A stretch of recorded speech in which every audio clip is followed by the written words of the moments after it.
Hey everybody, this is the Real Quaid here. I have a Dark Flying Gym Challenge video for you guys.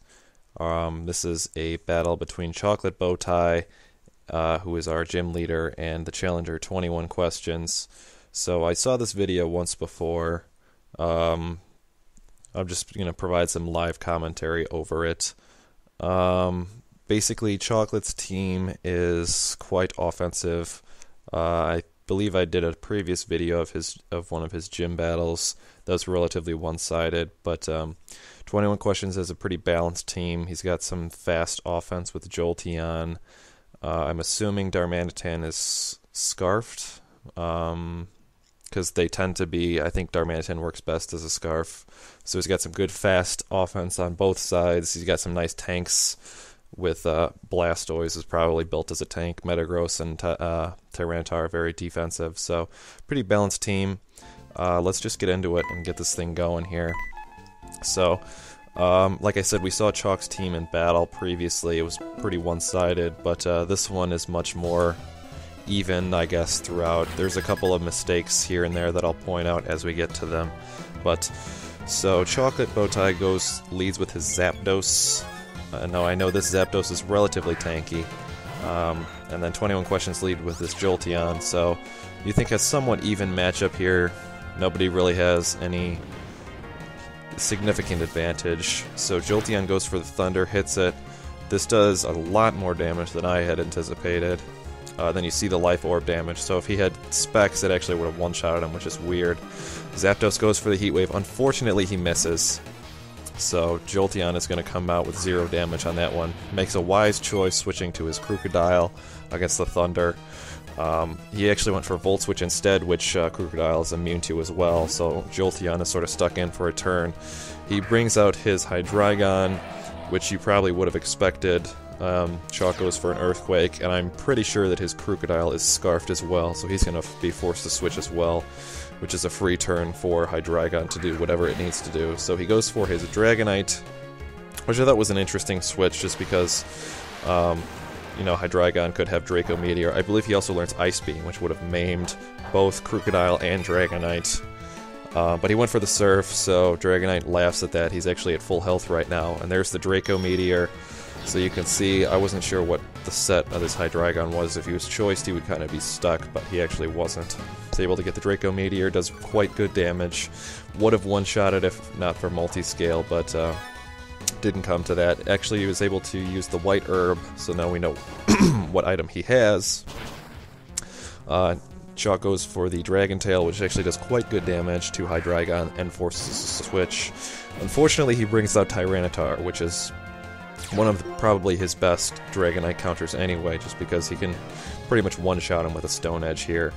So Chalk is probably going to be forced to switch at this point. Even if he roosts, he'll still take quite good damage from Stone Edge, or if he went for a Crunch or something like that. So he does bring back Dragonite. He goes for his Arcanine. Thought it was a little suspicious that it didn't have Intimidate on it, because I'm pretty certain from a previous video that it did have Intimidate, but we will get to that in a second. I don't know if Questions noticed that or not. But he goes for Dragon Dance instead, just to get some bonus offense. So here comes the Focus Blast.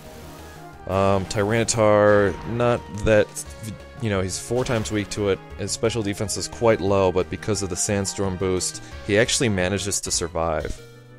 And this is actually the only time I've ever seen a Tyranitar survive a Focus Blast. I don't know if it's specially bulky or what the deal with that one is, but he goes for the Stone Edge, and you'll see here in a second that this actually was Zoroark. This was not Arcanine. So Zoroark's quite good special attack.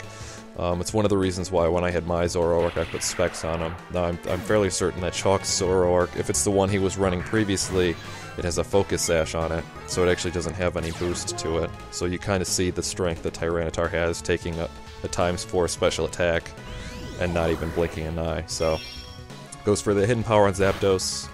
I don't know what kind of Hidden Power it was. It hit him neutrally, so it could be, I don't know. I actually have no idea what Hidden Power that is. Maybe Rock, something like that.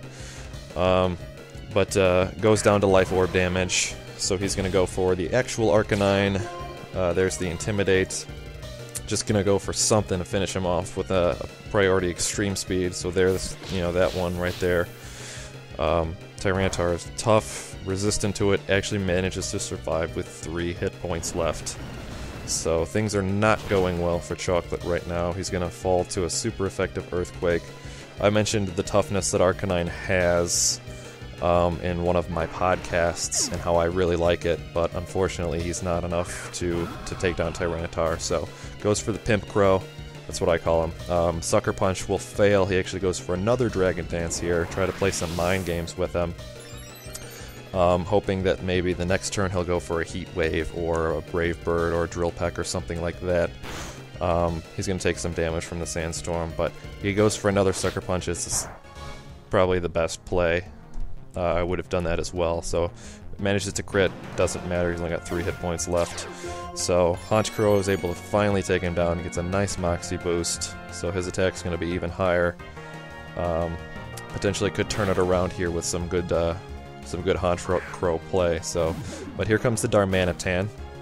So you're assuming Darmanitan doesn't really have any non-attacking moves, so you just go for the Sucker Punch. This is a nice play by Chocolate here.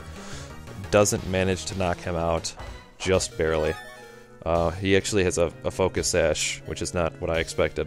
Most Darmanitans, I think, usually run Choice Scarf, so he's going to survive with a single hit point, finish him off with a crazy Rock Slide. There's no way Honchkrow is going to survive this in any capacity, just because Darmanitan's power is so great, and Rock Slide is boosted by Sheer Force. But at the same time, Darmanitan will fall to the sand, so a little bit evened out. Chalk is still coming from behind, but he's taking down some big threats on the team. So it comes 21Questions sent out Blastoise against the Dragonite. Goes for a Protect. I thought this was a really unusual play, especially knowing, I don't know if he knew that this Dragonite was tanky. I knew that it was relatively tanky, so I expected a Roost, and that's exactly what happens. Dragonite's going to get a free Roost off. Not sure exactly what the reasoning behind the Protect was, but so Dragonite's quite healthy right now. Just a little Sandstorm leftovers, neutralization, that sort of thing we got going on here. At this point, I would favor Dragonite in this matchup, and he actually does have Thunder. Unfortunately, he missed, which is going to be crucial here. You'll see why in a second. But the Toxic missed, so we're kind of even there. So, you know, the Toxic is going to ruin the multi-scale of Dragonite and potentially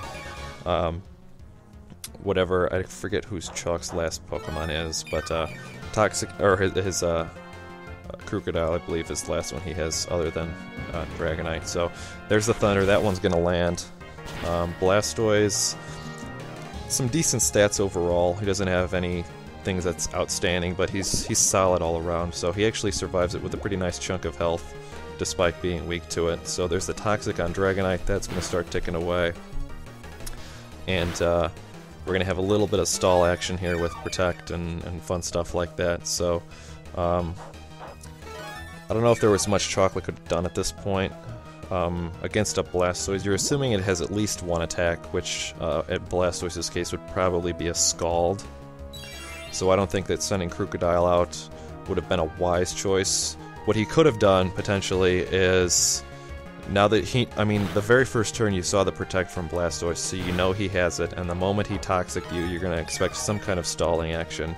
So what I probably would have done is I would have taken the Protect turn and switched away to Crocodile, because like I said, I'm pretty sure his Croc has a Choice Scarf on it. So you're going to be able to outspeed Blastoise, potentially finish it off with a strong stab attack. I would probably go with Crunch, just in case you don't get stuck into a situation against Hydreigon, where he's going to take no damage from it, at least get something off of it. But in any case, we missed a switch, and a very nice switch into Jolteon for the free Volt Absorb, in the attempt of Dragonite to knock out Blastoise with a Thunder. So Jolteon is going to be able to outspeed Dragonite and do some additional damage to it. Goes for a Volt Switch, which is a nice play. He's going to rack up some damage.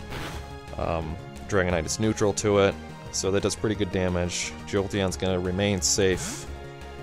Head back. He goes back into his Blastoise, who we've already seen that he'll probably be able to survive another Thunder, but he actually doesn't go for Thunder, he goes for Hurricane, which he pretty much has to against a Jolteon. So Blastoise takes some okay damage, but he's going to survive just fine.